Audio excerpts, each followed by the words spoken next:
So it seems like the entirety of the internet is down on Barca as a contender in this Champions League. But I actually tend to think that Barca are dark horse candidates to win the Champions League this year. I think they are better than you think. That's what this video is going to talk about. Let's get into it. With Barcelona's hefty standards, they have been well below what we'd expect from them over the past few years. And with Barcelona's financial issues, lack of extreme success since Messi left, and their arch rivals Real Madrid being as good as ever and about to sign Kylian Mbappe, it's pretty easy for the whole footballing world to just keep making fun of Barcelona. Yeah, it's a common narrative. It's a common narrative, but I do think that it misses the point. And make their situation seem far worse than it actually is.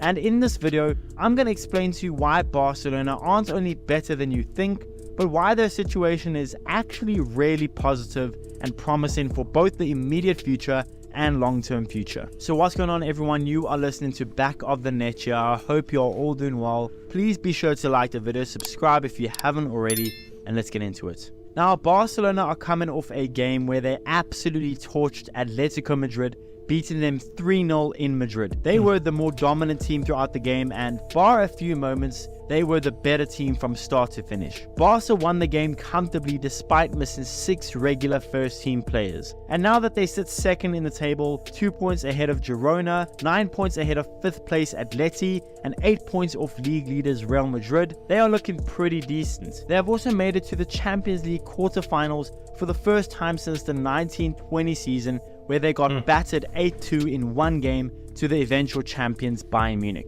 So on paper, Barca have been pretty impressive. Now yes, they got knocked out of the quarterfinal stage of the Copa del Rey, but that was a 4-2 loss in an extra time game away from home to a team in Athletic Bilbao that have actually themselves been really impressive this season. And Barcelona did get hammered 4-1 by Real Madrid in the Super Cup final, but honestly, Real Madrid are still miles better than Barcelona. So yes, Barcelona have had games that they just looked horrific in, but all in all things considered, they have still been a lot better than what people would think. Now, one thing that has been very well documented about Barcelona's struggles over the past years is just how bad their financial issues are. And despite their somewhat impressive performances on the pitch, all things considered, their financial issues are far from resolved and just keep getting worse after being ordered to pay 22.7 million euros in February of this year after it was ruled that Barcelona incorrectly paid tax on player agent fees between 2012 and 2015. I remember that scandal. Now, to Barcelona's credit, their debt has dropped from 680 million euros in June 2021 to 552 million euros in June 2023,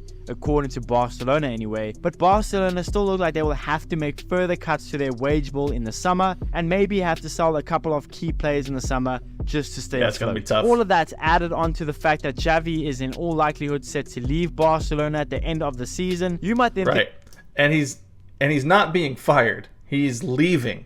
I remember I watched the Fat Asian's Guide to the Champions League, and I know that he made a lot of comments about Barca that were just pretty much seemed like narrative comments, and didn't seem to have real depth to them. But he was trolling, and I won't lie, it was kind of funny. His trolling was pretty funny, and entertaining.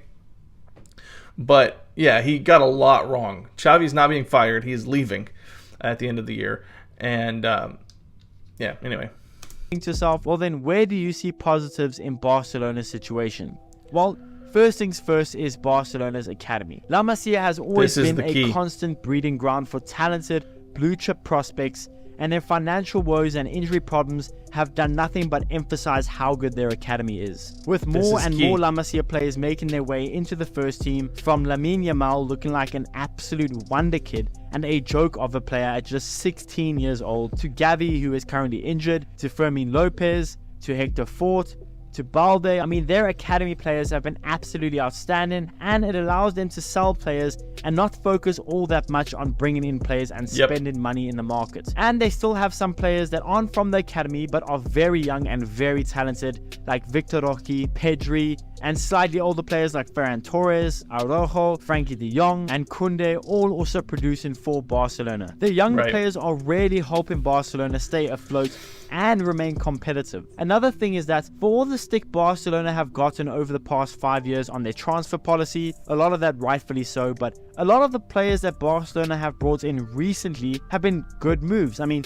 Lewandowski has been excellent. Joao Felix, to a lot of people's surprise, has been somewhat impressive at Barcelona, scoring 8 goals in 34 appearances. Gundogan has been, well, what you'd expect of Gundogan. He is so good, proven an ever solid player for them in the midfield. Now, listen, Barcelona still have whiffed at some transfers, but for the most part, purely because of the situation that they find themselves in, Barcelona have been a lot more clever and frugal with their money and not just splashing boatloads of money at big name players for the sake of it. So yes, Barcelona still have their issues, and financially I'd be lying to you if I said I wasn't worried about them. But outside of that, they have had some extremely talented players playing very well for the team. Xavi, who I reckon is actually a really good coach and has produced despite being in the situation that they are in, and if Barcelona can somehow convince Xavi to stay, I think that's an awesome move for Barcelona. Their academy just keeps producing extremely talented players. I mean, it feels like every single game that Barcelona play,